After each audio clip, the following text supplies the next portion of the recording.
Observe the world's maritime trade network, and you'll see that most of the planet's vital energy arteries eventually funnel into a single 21-mile-wide corridor, the Strait of Hormuz.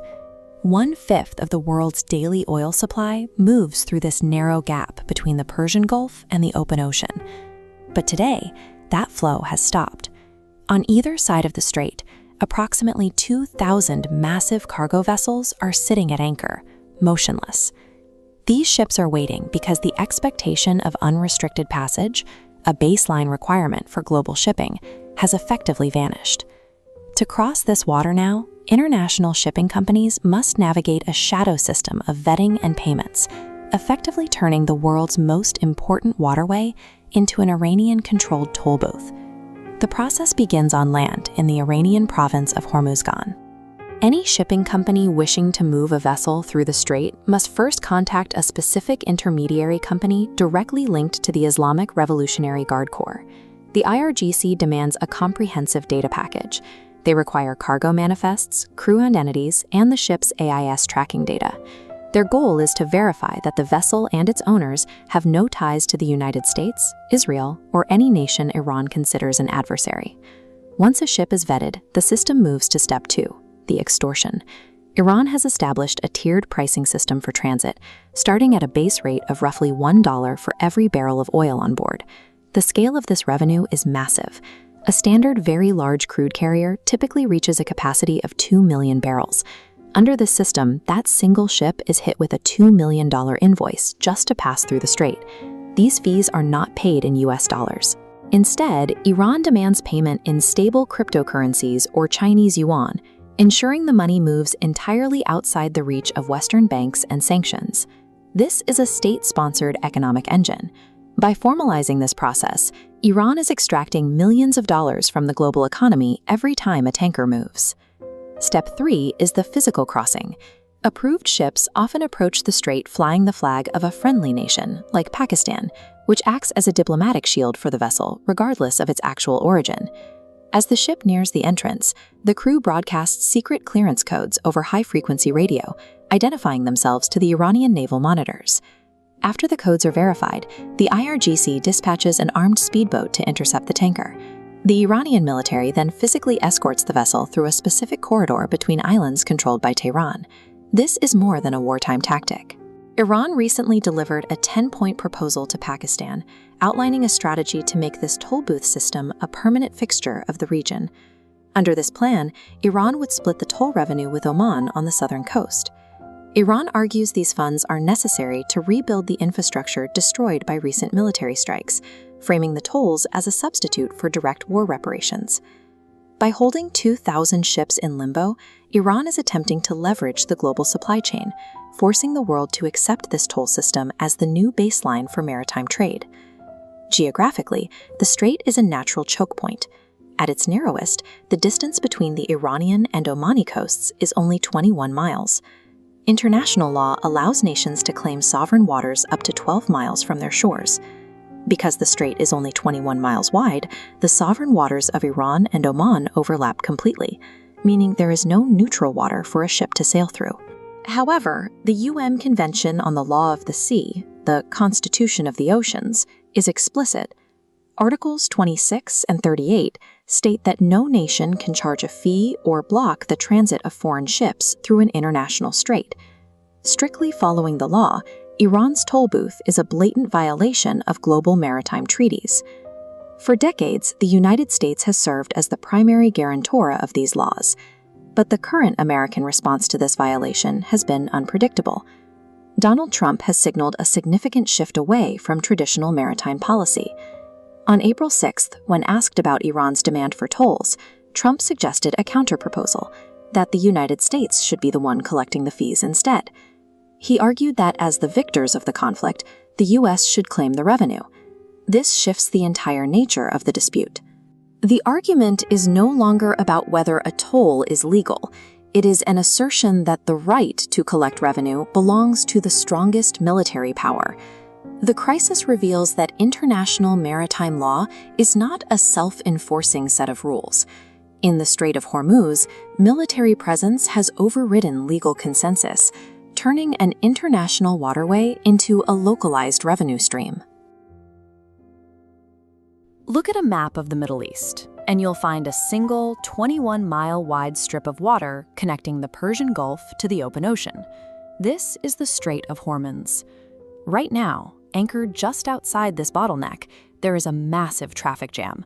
Roughly 2,000 commercial cargo ships and oil tankers are sitting completely paralyzed, waiting for the ongoing war to end so they can pass. But the backlog won't simply dissolve when the fighting stops. For the first time, the expectation of free passage is being met with a new, restrictive set of demands. For the first time in modern history, crossing the Strait of Hormuz is no longer free. Shipping insiders have already given the new reality a nickname, the Iranian Toll Booth. To get through this choke point today, ship captains have to abandon international maritime law and submit to a shadow bureaucracy run entirely by the Iranian military. A critical maritime artery has effectively been privatized by military force. Now, those seeking to enter the Gulf must operate within a system dictated by a single military command. Here is how the toll booth actually works. Step 1. Ship operators must contact an intermediary company linked to the IRGC. They have to surrender highly sensitive data, including crew identities, their cargo types, and real-time tracking data. That data goes straight to the IRGC Naval Command in the coastal province of Hormuzgan. They run a severe security sweep to ensure the vessel has absolutely zero ties to Israel, the United States, or any other nation Iran considers hostile. Once a ship clears the vetting process, the extortion phase begins. The Iranians negotiate a transit fee. For oil tankers, that fee generally starts at $1 for every barrel of oil on board. Standard commercial vessels, like very large crude carriers, can easily carry up to 2 million barrels. That translates to a sudden, mandatory $2 million transit fee for a single ship. And you cannot pay that invoice in dollars. To completely bypass U.S. sanctions, Iran strictly mandates these tolls be paid in either Chinese Yuan or stablecoin cryptocurrencies. By weaponizing a tiny geographic bottleneck, Iran has built an untraceable billion-dollar economic pipeline entirely outside the Western banking system. Then comes step 3. The actual transit. Cleared ships are given secret IRGC radio codes and specific route instructions. To avoid being targeted on the water, they are forced to fly the flag of a nation that negotiated the crossing on their behalf, like Pakistan.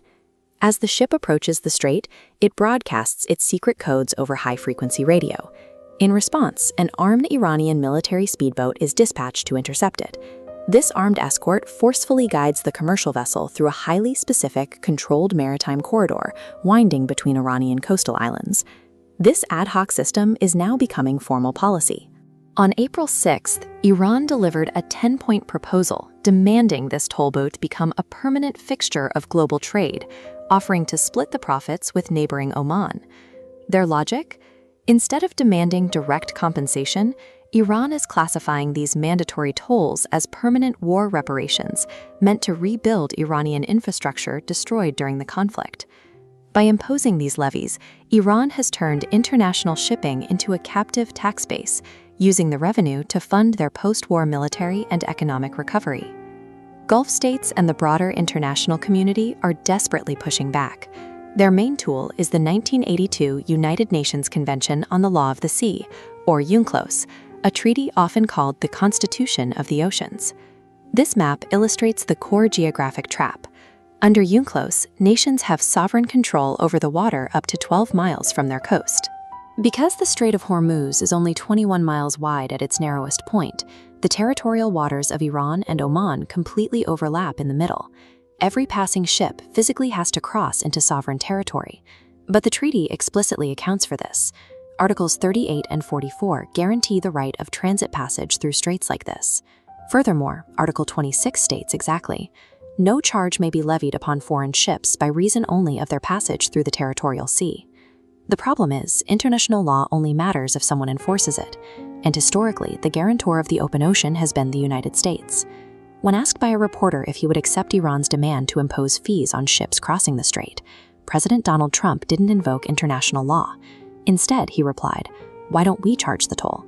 I'd rather we take the fees, not them. We are the victors."